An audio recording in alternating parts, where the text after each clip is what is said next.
주기도문 네 번째 시간이에요. 그래서 저희 교회는 작지만 그래도 유튜브에 계속해서 이제 강의한 부분들은 올라가고 있어요. 그래서 관심 있으신 분들은 유튜브에 찾아보시면 될 것 같고요. 오늘 제목은 세상의 질서를 뒤집는 거룩한 통치라는 제목으로 하나님 말씀을 전하도록 하겠습니다. 지난 24일 날 뉴스에 나온 내용들이 있죠. 매년마다 이 평가는 하는 것 같아요. 대한민국 2025년 우리 대한민국 국민들이 자신의 삶과 그리고 이제 국가에 대해서 평가를 한 거예요. 만족도에 대해서. 한 해가 마무리가 되다 보니까 여러 평가를 하는 중에 국민 평가가 있었는데 나 자신에 대한 만족도가 몇 점이냐면 5.5점이에요. 그러니까 그렇게 좋지도 않고 그렇게 나쁘지도 않은 한 해였다. 그와 반면에 이제 국가에 대한 대한민국에 대한 만족도는 5.1점이 정도라고 합니다. 근데 이게 뭐 보기에 이것도 뭐 중간 정도 하는데 작년에 어쨌든 우리가 생각지 못했던 12월에 있었던 일들 때문에 작년의 평가는 3점 정도였다고요. 그러니까 이제 국가가 어느 정도 이제 일들이 지나가고 이제 여러 가지 이제 회복하는 과정 중에 있다 보니까 한 5점 정도였다고 이야기하는데 여러분 자신의 만족도는 얼마 정도인지는 모르겠어요. 불만족했는지 평균이었는지 아니면 굉장히 만족스러웠던 한 해였는지. 근데 불만족스러웠던 여러 가지 원인 중에는 이제 스트레스적인 요인이 있겠죠. 그게 뭐 한 4가지 정도예요. 하나는 물가와 금리, 뭐 특별히 이제 한국에서 이제 사업을 하시거나 이분들 굉장히 어려움이 많죠. 물가와 금리 때문에. 그리고 여전히 이제 어려운 부분이 뭐냐면 인간관계 때문에 오는 피로라고 합니다. 근데 이걸 조금 더 조사를 해보니까 대한민국 사람들의 이제 인간관계는 예전에는 많은 사람들을 알고 지냈던 그 풍토가 있었는데 지금은 자주 만나는 친구가요 4명 이하라고 그래요. 예전에는 어떻게 해요? 막 수십 명씩 알고 그 관리들을 하고 살아갔는데 요즘 시대의 인간관계는 4명 이하로 친구 관계를 가지면서 인간관계를 가지고 있다고 합니다. 근데 여기에서도 어떻게 해요? 피로감이 있다는 거죠. 그리고 건강관리의 부담. 아무튼 이런 한국인의 스트레스 요인들 때문에 이 만족도가 적게 일어나고 있다는 거죠. 동일하게 우리가 연말이 되면 또 평가를 해야 될 게 뭐냐면 신앙의 평가예요. 우리가 하나님 앞에 어떻게 살아갔는가. 목회 데이터 연구소라는 연구소가 있는데 그분들이 하는 평가가 신앙을 어떻게 평가하냐면 주일 성수, 뭐 11조, 교회 봉사, 전도 많이 함. 물론 이것도 하나의 평가 항목이 될 수 있겠지만 제가 생각하기에는 가장 중요한 기준은 아닌 것 같아요. 왜냐하면 하나님이 우리에게 평가하는 기준과 평가 기준은 우리 정말 개인의 신앙 평가에 있어서 또 다른 기준이 있지 않을까. 그것이 오늘 설교의 제목과 또 설교의 내용과 관련이 있을 거라 생각합니다. 물론 우리가 예배를 어떻게 드렸냐, 또 하나님 앞에 어떤 봉사와 전도를 했는가도 하나의 기준이 될 수 있지만 오늘 우리가 읽었던 이 말씀을 통해서 우리 연말에 우리가 신앙의 평가를 기준을 가져야 되는 것은 바로 하나님 나라와 통치에 관한 기준이라는 거예요. 그런 의미에서 오늘 읽었던 주기도문은 하나님 나라에 대한 부분을 이야기하고 있는데 우리 한번 첫 번째 문장을 같이 한번 읽어보도록 하겠습니다. 시작. 주기도문은 하나님 나라의 거룩한 통치에 관한 기도문입니다. 이번이 4번째인데요. 첫 번째는 주기도문의 전반적인 내용에 대해서, 두 번째는 뭐였죠? 가장 관계적인 형면이었죠. 하늘에 계신 우리 아버지가 어떤 의미였는지. 지난주는 뭐였나요? 이름이 거룩히 여김을 받는 것. 네, 그 굉장히 큰 의미가 있었다고 그러죠. 세 번째가 오늘 통치에 관한 부분인데 10절에 읽었던 것처럼 나라가 임하시오며 라는 말이 있는데요. 이거 부분을 설명하기 전에 주기도문은 크게 6가지의 광고에 대해서 나와 있습니다. 첫 번째가 하나님 이름에 관한 거, 지난주에 했던 거죠. 오늘은 하나님 나라에 관한 거, 다음 주는 뭘까요? 하나님 뜻에 관한 거겠죠. 그리고 이제 나머지 세 번째 광고는 우리에 관한 겁니다. 우리의 일용할 양식에 대해서, 또 우리가 진 빚에 관한, 사면에 관한 거에서, 마지막은 우리를 시험과 악에서 구원해달라는 그 우리를 향한 세 가지의 광고가 있는데 이 6번의 광고가 바로 주기도문의 내용이죠. 그 6번의 광고 중에 이제 두 번째 광고가 바로 나라가 임하시오며라는 말인데 나라가 임한다는 말이 굉장히 어렵죠. 특별히 우리 NK들은 그리고 여기에서 태어나서 나서 자랐던 우리 아이들은 나라가 임한다는 말이 좀 어려울 거예요. 영어로는 Your Kingdom Come이라는 말이죠. 그러니까 당신의 나라가 어디에 임하여 달라는 거예요? 우리가 살고 있는 이 땅에 임하게 해달라는 기도의 내용입니다.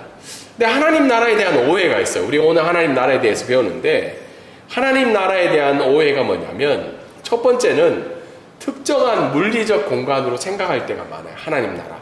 여러분은 하나님 나라를 어떻게 생각하세요? 기독교인이 가장 많이 쓰는 단어 중에 하나가 하나님 나라죠. 천국이라는 말이고, 아니면 하늘나라라는 표현을 쓰고 있죠. 근데 하나님 나라에 대한 오해가 있는 게 뭐냐면, 특정 물리적 공간으로 인해서 어떻게 해요? 어떤 특정한 공간이 하나님 나라라는 거죠. 그래서 중세시대에는 어때요? 십자군 전쟁이 일어났죠. 십자군 전쟁. 십자군 전쟁이 어떻게 일어났나요? 예루살렘이라는 곳이 하나님 나라이기 때문에 이슬람 국가들을 어떻게 해요? 전쟁을 통해서 몰아내고 승리를 해야지 그 땅에 하나님 나라가 임한다고 이야기했죠. 그리고는 로마 제국이나 아니면 지금 과거에 있었던 미국의 제국주의들, 이런 것들이 다 물리적 공간으로 생각했다는 거죠. 두 번째는 이상적인 국가예요. 정치나 제도나 국가 시스템이 하나님 나라를 본받아야 되기 때문에 이런 현상으로 나타난 게 공산주의였죠. 사실은 공산주의와 사회주의가 성경의 말씀에 근거해서 만들어진 제도잖아요. 그래서 이상적인 국가가 하나님 나라고, 세 번째는 뭘까요? 내면적인 정서적인 평안이 있는 장소라고 이야기를 할 수 있죠. 내 마음이 뭐라는 거예요? 하나님 나라예요. 내 마음이 평안과 행복이 있으면 그곳이 하나님 나라라고 생각한다는 거예요. 네 번째는 뭘까요? 죽음 이후에 가는 나라. 하나님 나라는 어떻게 해요? 천국이죠. 내가 죽고 난 다음에 가는 나라가 하나님 나라예요. 물론 이런 네 가지가 하나님 나라와 완전 관계가 없다고 이야기는 할 수는 없지만, 이것이 하나님 나라의 특징적인 요소를 100% 반영하고 있지 않다는 겁니다. 그래서 그 옆에 제가 설명한 게 있죠. 항상 이해는 어려운데 오해는 쉽네. 하나님 나라에 대한 이해는 엄청 어려운데 오해를 가지고 살고 있기 때문에 이런 현상들이 나타나고 있죠. 지금 한국에도 어떻게 해요? 극우주의자들이, 저도 기독교 신앙을 목사로 살고 있지만 우리가 감당할 수 없는 극우주의자들이 하나님 나라에 대한 오해를 하고 있어서 그런 사회가 굉장히 거부하는 현상들을 보여주고 있지 않을까 생각하고 있습니다. 그럼 하나님 나라의 특징이 뭐냐? 그럼 도대체 하나님 나라가 뭐냐라고 이야기했을 때, 하나님 나라의 특징은 뭐라는 거예요? 세상의 방식을 거부하는 하나님의 통치가 하나님 나라의 특징이라는 거예요. 오늘 조금 딱딱한 내용들이 좀 많습니다. 왜냐하면 이게 무슨 신학교도 아닌데 뭐 와가지고 하나님 나라가 어떠냐, 세웅이 처음 왔는데 굉장히 재미가 없을 줄이라고 생각하는데, 하나님 나라의 세 가지 요소가 중요한데, 세 가지 요소가 뭘까요? 국민, 영토, 주권이죠. 우리나라도 사실은 이 국민, 영토, 주권이 없었던 시절이 있었죠. 국민도 있었고 영토도 있었는데 뭐가 없었나요? 주권이 없었죠. 하나님 나라에도 동일하게 국민은 하나님의 백성이고, 영토는 뭐예요? 모든 삶의 영역이 하나님 나라의 영토인 거예요. 그래서 특정 장소나 죽음 이후에 가는 장소가 아니라 우리의 삶의 모든 영역이 하나님 나라의 영토인 거예요. 근데 이 영토에 뭐가 있어야 된다는 거예요? 하나님의 다스림이 있어야 된다는 거예요. 이 세 가지가 하나님 나라의 특징인데, 그 중에 제일 중요한 게 뭘까요? 하나님의 다스림, 통치라는 거예요. 그런데 이 세상은 지금 하나님 나라의 통치로 이루어지는 것이 아니라 세상의 가치와 방식으로 이루어지고 있죠. 저희가 뉴스를 볼 때마다 계속해서 나오는 게 작년에 있었던 그 계엄의 사건들이죠. 물론 여기에 대한 해석들이 다르게 나타나고 있죠.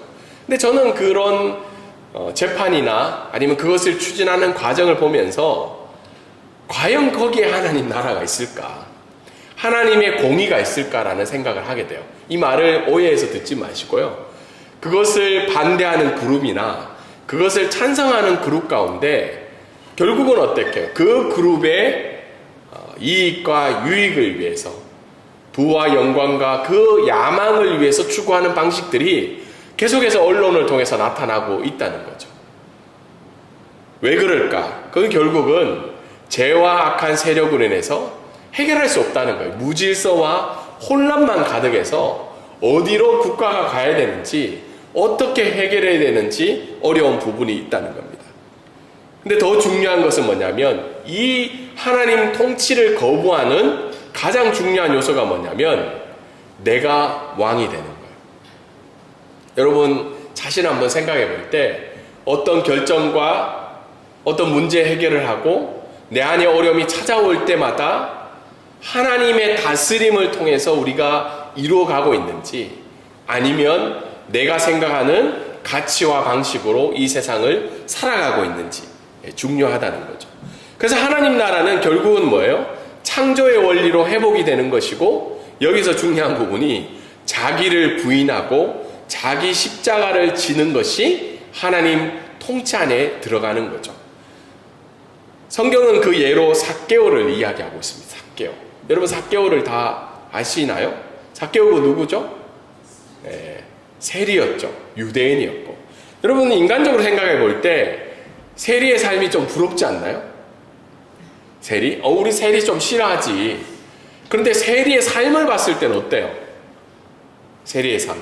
우린 뭐 괜찮은 사람이니까, 세리는 예수님이 좀 뭐라 했으니까 되고 싶지는 않지만 세리의 삶은 어때요? 그가 살고 누렸던 것들. 뭐 대답을 안 하셔도 괜찮습니다. 예. 근데 세리의 삶은 그리스도인도 부러워해요. 그가 가지고 있었던 재물, 그가 가지고 있었던 권력 부럽지 않나요? 그 앞에 머리를 쪼아리잖아요. 그리고 그가 얼마나 재산이 많았길래 7배나 갚을 수 있었을까요? 그만큼 어마어마한 재산을 가지고 있었다는 거예요. 사실은 저도 세리 자체는, 삭개오 자체는 부정할 수 있지만 세리가 누렸던 삶에 대해서는 우리가 부정하기 어렵다는 거예요. 근데 성경은 예수님은 어떻게 해요? 그 탐욕으로 가득했던 세리의 집이 어떻게 해요? 회복과 나눔의 집으로 예수님이 변경을 시켜주셨다는 거예요. 근데 거기에 포인트는 뭐냐면 세리 삭개오가 자기를 부인하고 자기 십자가를 지었기 때문에 그곳이 뭐가 됐다는 거예요? 하나님 나라가 되었다는 거죠. 왜냐하면 하나님의 통치의 원리가 그 세리의 집에 나타났기 때문이죠. 그럼 오늘 이 한 해의 삶을 우리가 생각해 볼 때, 그럼 나는 나의 삶을 추구하는 방식은 어떤 모습을 띠고 있는가를 우리가 우리의 삶을 점검해 봐야 된다는 거예요. 당연히 우리는 우리의 입술로 하나님의 통치를 원하지만 우리의 삶의 통치의 방식이 세상 사람들의 가치와 방식과 무엇이 다를까 우리가 생각해 봐야 된다는 거예요. 그래서 말씀을 우리가 좀 더 깊이 우리에게 적용해 보면 결국은 그러면 우리의 신앙의 관심사는 무엇인가? 앞에 얘기했던 목회 데이터 연구소에서 조사를 했어요. 청년기 신앙, 장년기 신앙, 중년기 신앙, 요년기 신앙. 신앙의 가장 중요한 관심이 뭐냐? 1번이 뭐예요? 64세까지 마음의 평안과 위로인 거예요. 그러니까 결국은 내가 예수님을 믿고 예수님을 따라가는 건 뭘 위해서인 거예요? 나의 마음과 나의 마음의 평안과 위로라는 겁니다. 근데 앞에 제가 설명한 것처럼 이것은 하나님 나라에 대한 오해죠. 나를 위해서 신앙생활을 한다는 거죠. 그 두 번째 보면 물질과 건강의 축복 뭐 다 나오죠. 결국은 우리의 신앙의 관심사는 하나님의 통치와 다스림에 있는 것이 아니고 나 자신의 삶의 평안과 축복으로 관심이 몰려 있다는 겁니다. 근데 노년기 한번 보세요. 노년기는 좀 달라요.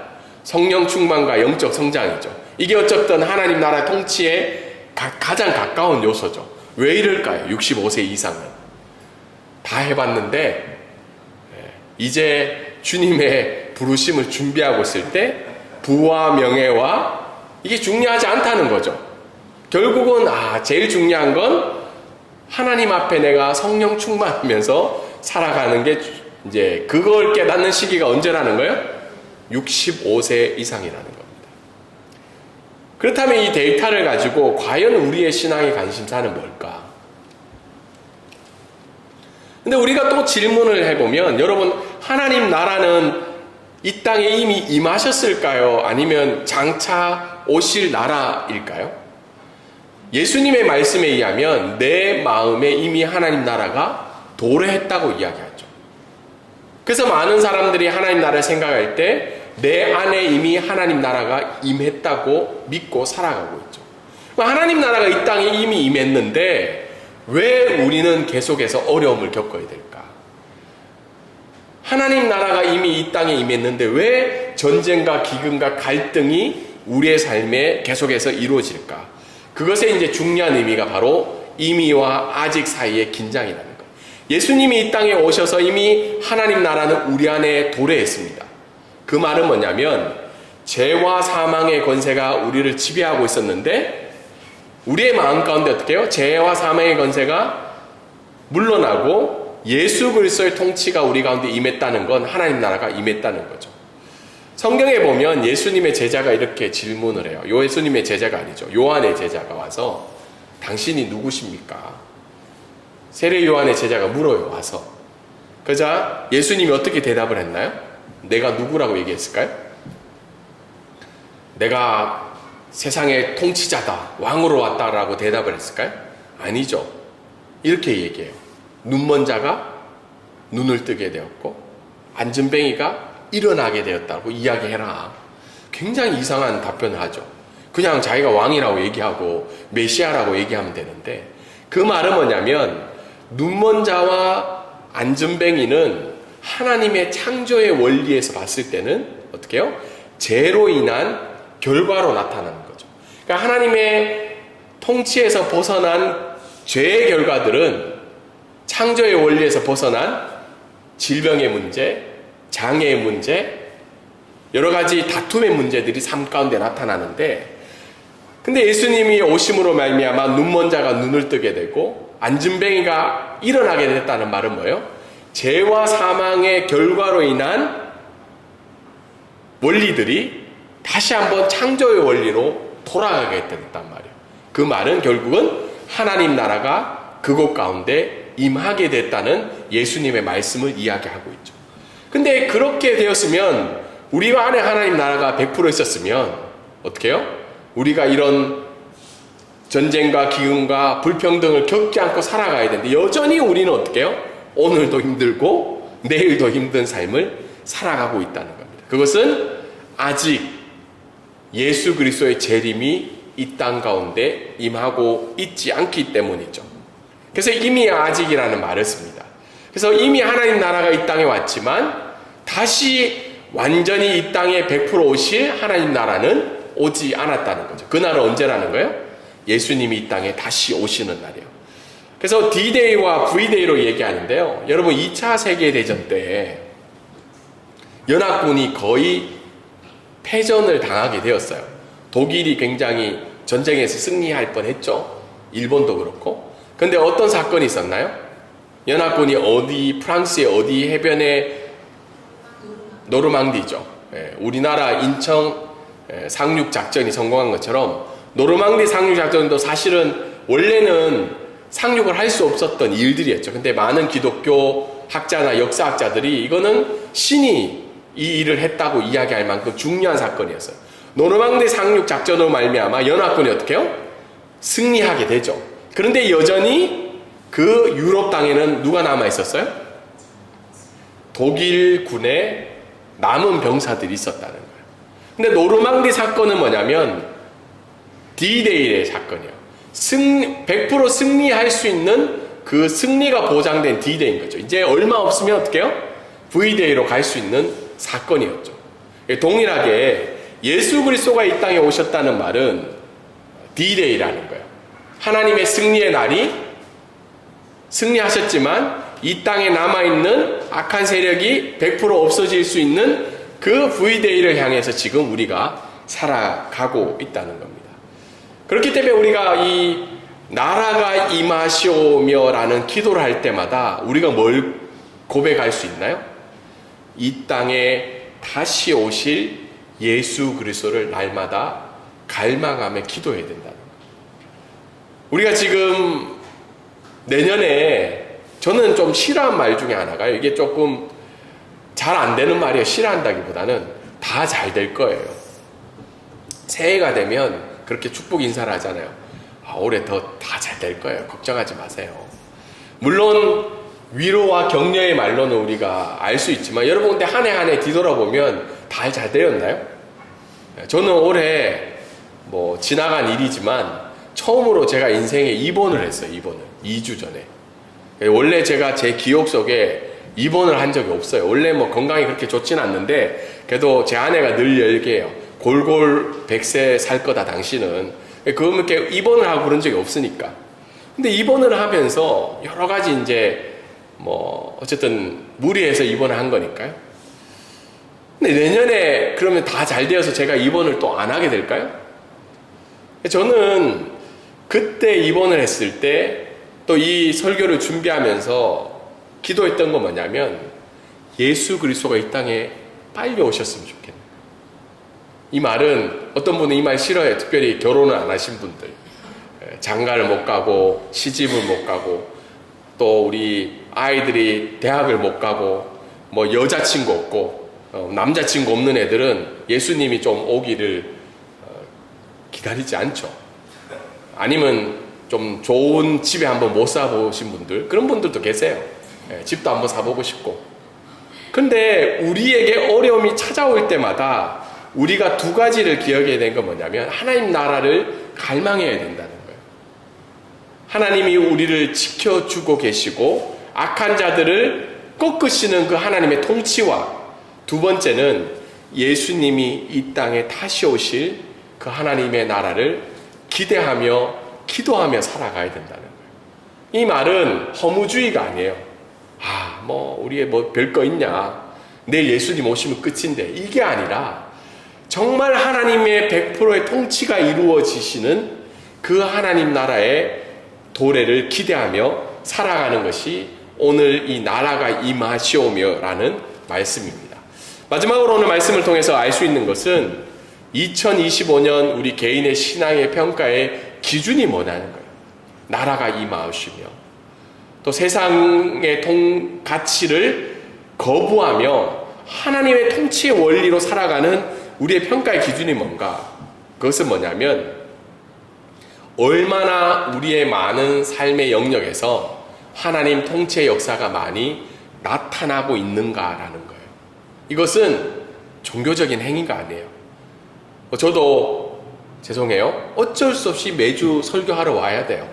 이건 피할 수 없어요. 어떤 목사님이 그래요. 어떤 날은 나도 설교하러 가기 싫다는 거죠.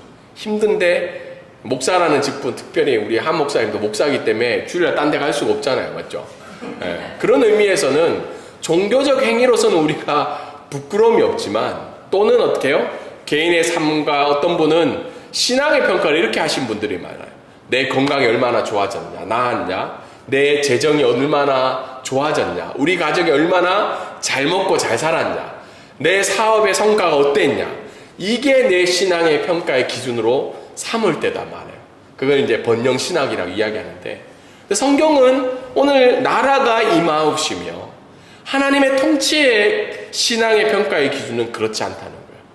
그건 뭐냐면, 나의 삶을 통해서, 다르게 얘기해서 가정과 직장과 교회와 우리가 살고 있는 이 사회가 얼마나 많이 나의 삶을 통해서 하나님의 공의와 평화가 흘러갔는지, 그리고 나의 삶을 통해서 탐욕은 나눔으로 이루어지고 원망은 감사로 바뀌게 되고, 나의 삶을 통해서 나의 주변의 인간관계들이 미움이 용서로 바뀌게 되고, 절망이 소망으로 바뀌게 되고, 그리고 정말 얼마나 내 진정 본향인 예수 하나님 나라를 소망하고 살아갔는지가 올 한 해 나의 신앙 평가의 기준이라는 거예요. 저도 이 설교를 적으면서 자신이 있었을까요? 아니면 좀 부끄러웠을까요?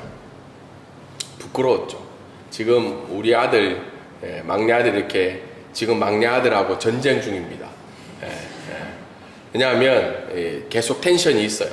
제가 저기 보면 원망은 감사로, 미움은 용서로 적으면서 얼마나 마음이 힘들었겠어요. 근데 설교는 해야 되고 이틀 전부터 지금 해결이 되지 않고 있어요.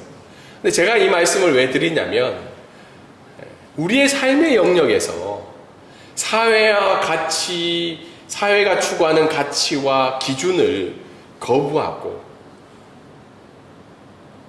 하나님 나라의 통치의 원리로 이런 삶을 통해서 내 삶을 통해서 하나님 나라가 조금씩 확장되어져 간다면 하나님은 오늘 우리를 향해서 너 수고했다, 너 잘 살았다, 비록 삭개오와 같은 재물의 삶은, 권력의 삶은 우리에게 없다 할지라도 하나님은 여전히 우리를 향해 기뻐하며 칭찬하고 있다는 거예요. 근데 요즘은 사회가 기독교를 잘 평가해주고 있어요. 우리가 이런 삶을 살지 못할 때 사회가 기독교를 향해서 어떻게 해요? 너희들 예수 잘 믿으라 그러잖아요. 너희들이 추구하는 건 그게 아닌데 왜 자꾸 우리가 추구하는 방향으로 살아가고 있냐고 이야기를 하고 있습니다. 오늘 이 말씀을 우리에게 적용해 보면 2025년도 우리의 삶을 뒤돌아볼 때 세상의 통치와 원리를 거부하고 하나님의 통치가 내 삶의 원리와 가치가 되게 하셔서 내 삶을 통해서 하나님 나라가 확장되는 삶을 살아가게 해달라고 기도하시고, 특별히 하나님의 나라의 완성인 다시 오실 예수 그리스도를 갈망하며 소망하며 또한 매일의 삶들 가운데 나라가 임하옵시며 라는 기도를 통하여서 내게 주어진 어려움과 형편들을 생각할 때마다 하나님 나라를 기대하며 소망하는 복된 인생이 되기를 주님의 이름으로 소망합니다. 아멘.